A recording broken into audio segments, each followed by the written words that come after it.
একদিন সন্ধ্যায় হঠাৎ মনে হলো পায়েস রান্না করব, কিন্তু এবার একটু অন্যরকম। এমন কিছু বানাবো যেটা খেয়ে সবাই বলবে এই স্বাদ বলবো না। আমি হাঁড়িতে দুধ দিয়ে দিলাম, আর ওইদিকে চালটাকে ধুয়ে তেজপাতা আর ঘি দিয়ে মেখে রাখলাম।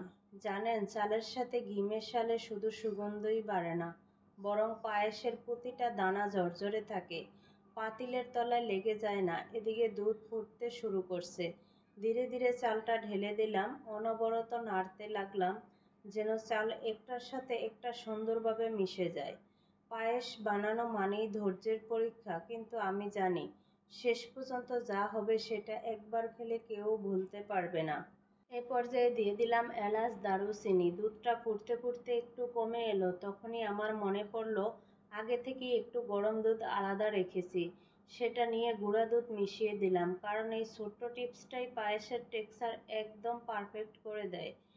রান্নাঘর জুড়ে দারুণ একটা সুগন্ধ ছড়িয়ে পড়লো। অনেকেই চিনি শুরুতে দিয়ে দেয়, কিন্তু আমি সেটা রাখলাম একদম শেষে, কারণ চিনি আগে দিলে হাঁড়িতে নিচে লেগে যায়, আর পায়েস ঘন হওয়ার আগেই শক্ত হয়ে যায়। তাই নামানোর একটু আগেই চিনি দিলাম, ভালোভাবে নেড়েচেড়ে মিশিয়ে নিলাম।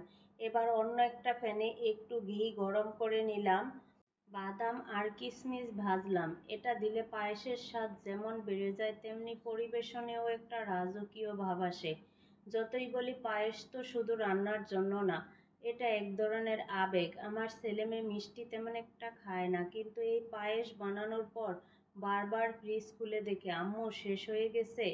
আপনারও ঘরে এমন কেউ আছে? তাহলে একবার এই পায়েস রান্না করে দেখুন, তারপর আমাকে জানাবেন আমার বলা আর আপনার খাওয়া দুটোই মিলবে কিনা। একবার চোখে দেখলাম, আহ, এত সুন্দর ক্রিমি আর পারফেক্ট স্বাদের পায়েস! মনে হলো যেন শৈশবের সেই বিশেষ দিনের স্বাদ ফিরে পেলাম। একটু ঠান্ডা হতে দিলাম, ততক্ষণে বাদাম কিশমিশের মিশ্রণটা একদম পারফেক্ট হয়ে গেছে।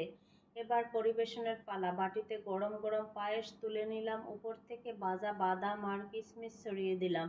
শুধু স্বাদ নয়, দেখতেও লাগছে একদম রাজকীয়। এই পায়েস যে খাবে সে এক চামচ মুখে দিয়েই বুঝতে পারবে এই অন্যরকম কিছু। এদিকে আমার ছেলে মেয়ে পাশ থেকে বলল, আম্মু এই পায়েসটা কি প্রতিদিন বানানো যাবে? আমি মুচকি হেসে বললাম, প্রতিদিন নয় বাবা, কিন্তু স্পেশাল দিনে অবশ্যই বানাবো। চিনি কমিয়ে যদি একটু স্বাস্থ্যকর করতে চান, তাহলে খেজুর ব্লেন্ড করে বা গুঁড়া দুধ দিয়ে মিষ্টতা আনতে পারেন। এতে প্রাকৃতিক স্বাদ আসবে এবং স্বাস্থ্যকর হবে।